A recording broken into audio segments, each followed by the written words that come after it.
ఉపాధి హామీ కూలీలను ఉపాధి హామీ శ్రామికులుగా పిలుద్దామన్నారు డిప్యూటీ సీఎం పవన్ కళ్యాణ్. గ్రామాల అభివృద్ధిలో ఉపాధి శ్రామికులు కీలకమని, వారి సంక్షేమమే ప్రభుత్వ లక్ష్యమన్నారు. మంగళగిరిలో జరిగిన ఉపాధి హామీ శ్రామికుల ఆత్మీయ కలయిక కార్యక్రమంలో పవన్ పాల్గొన్నారు.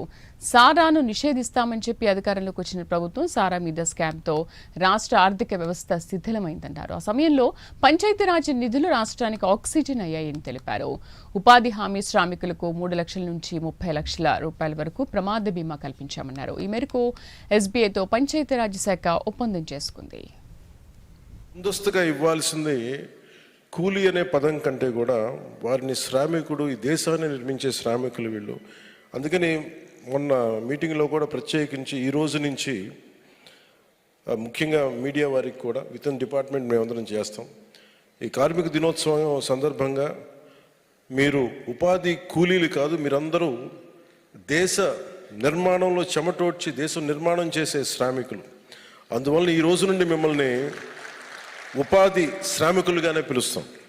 ఆ గౌరవం ఇవ్వాల్సిన అవసరం మా అందరి మీద ఉంది. ఈ రోజున ఆంధ్రప్రదేశ్ అప్పులు పాలైపోయిన ఆంధ్రప్రదేశ్ సారా రేట్లు పెంచి సారాని నిషేధిస్తామని చెప్పి వచ్చిన ప్రభుత్వం సారా మీద డబ్బులు సంపాదించి సారా మీద స్కాములు చేసి వాళ్ళ సారోల మీద, సారా తాగిన వాళ్ళ సారోల మీద డబ్బులు సంపాదించి 3200 కోట్లు ఇప్పటికీ తేలిన లెక్క. వాళ్ళు చేస్తుంటే అలాంటి శిథిలమైపోయిన ఆర్థిక వ్యవస్థ చిన్నాభిన్నం అయిపోయిన పరిస్థితుల్లో ఈ పంచాయతీరాజ్ నిధులు రాష్ట్రానికి ప్రాణవాయువు అయినాయి. నిజంగా అది ఆక్సిజన్ అయిపోయింది మనందరికీ.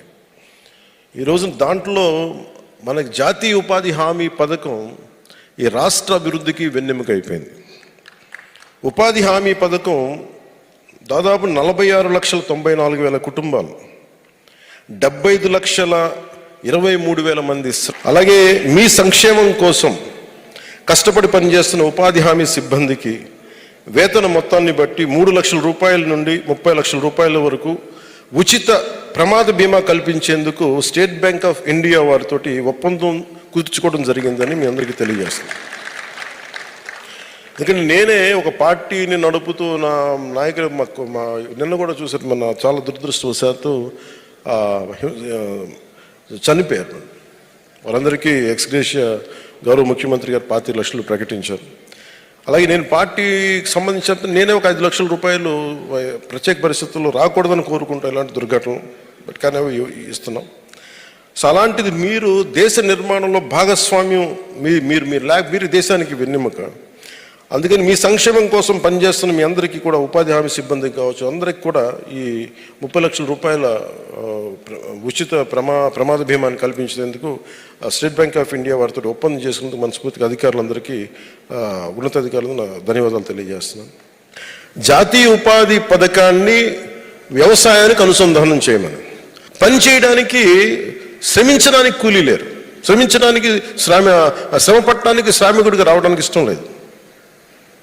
నాకేమనిపించిందంటే ఈ ఒక్క విషయంలో నాకు చెగివేరానంటే ఎందుకు ఇష్టపడతానంటే, బీయింగ్ ఎ మినిస్టర్ నిజంగా అలాంటి సమయం వచ్చినప్పుడు కొంత ట్రైనింగ్ ఇచ్చి యువతకి నిజంగా చేయాలంటే వాళ్ళకి చిన్నపాటి అవసరాలకి డబ్బులు తీరుతాయి, తల్లిదండ్రులు ఇబ్బంది పెట్టక్కర్లా. అందుకని యువతను కూడా వ్యవసాయానికి అనుసంధానం చేస్తే బాగుంటుంది. దాని ప్రకారం ఏదన్నా దాంట్లో క్రమంగానే ఈ రోజున యువతకి సమ్మర్ జాబ్ ఈ కార్యక్రమాలని, నీటి సంరక్షణ అవగాహన సదస్సుల్ని, ఇంటర్న్షిప్ ద్వారా మనం ట్రై చేస్తున్నాం. ఇది ఒక ప్రయత్నం మొదలు పెడతా ఉన్నాం.